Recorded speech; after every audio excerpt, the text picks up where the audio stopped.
आजचा आपला PYQ सिरीजचा चौथा पेपर आहे। आज आपण धुळे जिल्हा पोलीस भरती 2021 चा पेपर बघणार आहोत।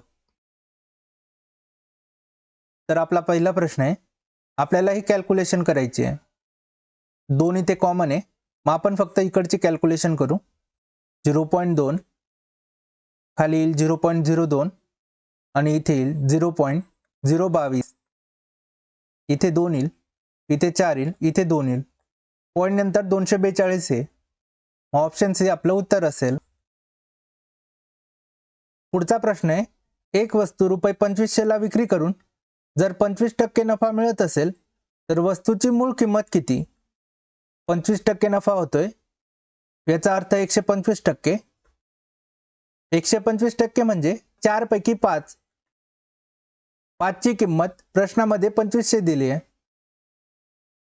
तर 4 ची किंमत काय असेल? इथे 5 ने गुणाकार होतोय, आपण इथे पण 5 ने गुणाकार करू। 4 पंचे 20 आणि हे 2 0, 2000। आपलं आन्सर असेल ऑप्शन डी 2000। पुढचा प्रश्न आहे, 555 गुणिले 555 वजा 455 गुणिले 455, म्हणजे इथे 555 चा वर्ग होतोय आणि वजा 455 चा वर्ग। आपण जर याला ए मानलं, याला बी मानलं, तर हे कसं येईल? ए वर्ग वजा बी वर्ग। याकरता फॉर्म्युला असतो ए अधिक बी कंसात ए वजा बी, या दोघांचा गुणाकार। मग सेम आपण तसं करू, या दोघांची वजाबाकी, 555 वजा 455 आणि इकडे या दोघांची बेरीज, 555 अधिक 455, यांची वजाबाकी येईल 100 आणि इकडे येईल 500 400 900 आणि 55 55 110, 1010। यांचा गुणाकार येईल 1010 आणि हे 2 0। ऑप्शन ए आपला आन्सर असेल। पुढचा प्रश्न आहे, 37 चौरस मीटर किती चौरस सेंटीमीटर असतात? 1 मीटर म्हणजे 100 सेंटीमीटर, पण इथे चौरस आहे, चौरस म्हणजे स्क्वेअर वर्ग, तर मग इथे 1 मीटरचा वर्ग बरोबर 100 सेंटीमीटरचा वर्ग। मग 37 दिलंय, त्याला आपल्याला 100 च्या वर्गाने गुणाकार करावा लागेल। इथे 37 आणि वर्ग आहे म्हणून 4 0 येतील। ऑप्शन बी आपलं उत्तर असेल। पुढचा प्रश्न आहे, 50 चे 0.02% किती? जर 100% ची किंमत 50 असेल तर 20% ची किंमत किती असेल? 5 ने भागाकार होतोय, मग इकडे 5 ने भागितलं तर 20% ची किंमत असेल 10। 2% ची किंमत किती होईल? 1 0 कमी होतोय, इकडेही 1 0 कमी होईल, म्हणजे 2% ची किंमत होईल 1। तर मग 0.02 ची किंमत किती? 2 अंकानंतर पॉइंट आहे, मग इथे पण 2 अंकानंतर पॉइंट देऊ, मग 0.02% ची किंमत असेल 0.01। ऑप्शन डी आपलं उत्तर असेल। पुढचा प्रश्न आहे, आई आणि मुलीच्या वयाचे गुणोत्तर 5:3 असून त्यांच्या वयांची बेरीज 72 वर्ष आहे, तर आईचे वय किती वर्ष असेल? दोघांच्या वयांचं गुणोत्तर दिलंय 5:3, टोटल 8 युनिट होते, ज्याची किंमत प्रश्नामध्ये 72 वर्ष दिली आहे। 9 ने गुणाकार होताना दिसतोय, याचा अर्थ एका युनिटची किंमत 9 असेल। त्यांनी आईचं वय विचारलंय, जे की 5 युनिट आहे, मग 5 गुणिले 9 45, मग आईचं वय असेल ऑप्शन सी 45 वर्ष। पुढचा प्रश्न आहे, त्रिकोणाचे कोणाचे प्रमाण 3 8 4 आहे, तर त्रिकोणाचे कोण किती अंशाचे असतील? ऑप्शन चेक करू, इथे मला 0 दिसतोय, मग बाकी पण 10च्या प्रमाणात पाहिजे, इथे कुठेच 0 नाहीये, याचा अर्थ हे उत्तर राहू शकत नाही। इथे पण सेम आहे, हे पण उत्तर राहणार नाही, इथंही सेम आहे, इथं पण 0 पाहिजे होता, म्हणजे हे पण उत्तर राहणार नाही। मग उरलेलं ऑप्शन ए हेच आपलं उत्तर असेल। पुढचा प्रश्न आहे, 18 व 24 यांचा मसावी किती? मसावी म्हणजे अशी मोठ्यात मोठी संख्या जिने दिलेल्या संख्यांना पूर्णपणे भाग जातो।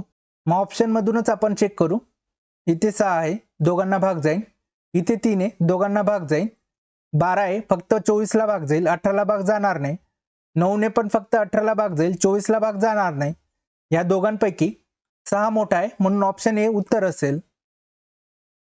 पुढचा प्रश्न आहे, दशादशे 10% दराने 400 रुपयांचे 2 वर्षाचे चक्रवाढ व्याज किती येईल? एकूण रक्कम 400 रुपये आणि व्याजाचा दर 10% आहे. याचा अर्थ असतो 100 रुपयाला 10 रुपये. तर 400 रुपयाला पहिल्या वर्षी येईल 40 रुपये व्याज आणि त्यानंतर दुसऱ्या वर्षी येईल नॉर्मल 40 रुपये व्याज आणि या 40वर 10% प्रमाणे 4 रुपये चक्रवाढ व्याज. एकूण किती होतात? 40 आणि 40 80, 80 आणि 4 84. तर एकूण व्याज येईल 84 रुपये. Option C. पुढचा प्रश्न आहे, 310 अधिक 5/4. 310 अधिक 5/4. छेद सारखा नाहीये. याला जर आपण 2 ने गुणलं तर छेद सारखा होऊ शकतो. इथे 8 येईल. मग इकडे पण वरती 2 ने गुणून घेऊ. 310 अधिक 5 दुनी 10 आणि खाली 8. दोघांची जर बेरीज केली 13/8. ऑप्शन डी आपलं उत्तर असेल. पुढचा प्रश्न आहे, 57, 45, 55, 43 या संख्यांची सरासरी किती? इथे आपण 50 वेगळा करू आणि चेक करू 50 पेक्षा या संख्या किती जास्त आहे किती कमी आहे. पहिली 7 जास्त आहे, त्यानंतर दुसरी 5 कमी आहे, त्यानंतर तिसरी 5 जास्त आहे आणि चौथी 7 कमी आहे. हा 7 कट होईल, हा 5 कट होईल, मग उरला फक्त 50. ऑप्शन ए 50च त्यांची सरासरी असेल. पुढचा प्रश्न आहे, आपल्याला यांचा गुणाकार करायचा आहे. इथे 4 वेळा 1 दिसतोय, इथे 3 वेळा 1 दिसतोय. याचा अर्थ इथे 1 जास्त आहे. तर अशा वेळेस एक ट्रिक वापरायची. इथे 3 1 आहे म्हणून 1 ते 3 पर्यंत लिहून घ्यायचं, त्यानंतर पुन्हा 3 ते 1 पर्यंत लिहायचं. हाच यांचा गुणाकार असेल. अशा प्रकारच्या सर्व प्रश्नांमध्ये ही ट्रिक वापरू शकता. तर आपलं उत्तर असेल ऑप्शन ए. पुढचा प्रश्न आहे, काटकोन त्रिकोणात काटकोनातील 2 बाजूंची लांबी 3 सेमी व 4 सेमी असल्यास त्यांच्या कर्णाची लांबी किती? इथे आपल्याला पायथागोरसचा प्रमेय वापरावा लागेल. त्यानुसार काटकोनाच्या कर्णाची लांबीचा वर्ग असतो त्याच्या इतर बाजूंच्या वर्गांच्या बेरजे इतका. मग इथे आपण त्यांची बेरीज करू. 3चा वर्ग अधिक 4चा वर्ग. 3चा वर्ग असेल 9 आणि 4चा वर्ग आहे 16. 16 9 25. कर्णाचा वर्ग जर 25 आहे तर कर्णाची लांबी काय असेल? 5. मग ऑप्शन बी आपलं उत्तर असेल. पुढचा प्रश्न आहे, आपल्याला हे सॉल्व करायचं आहे.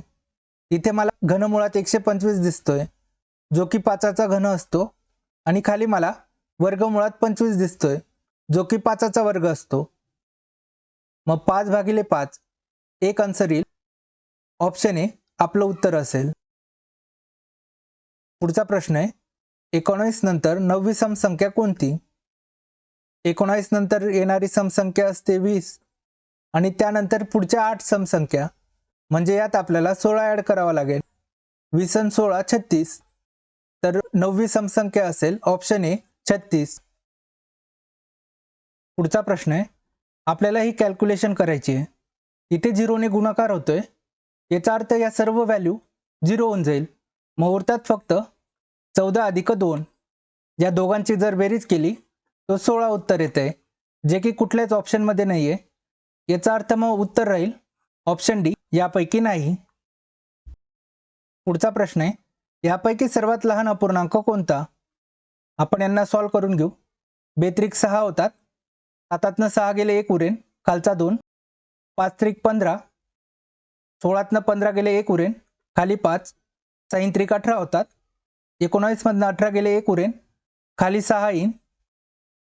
7 त्रिक 21, 22 मधनं 21 गेले 1 उरेन, खाली 7.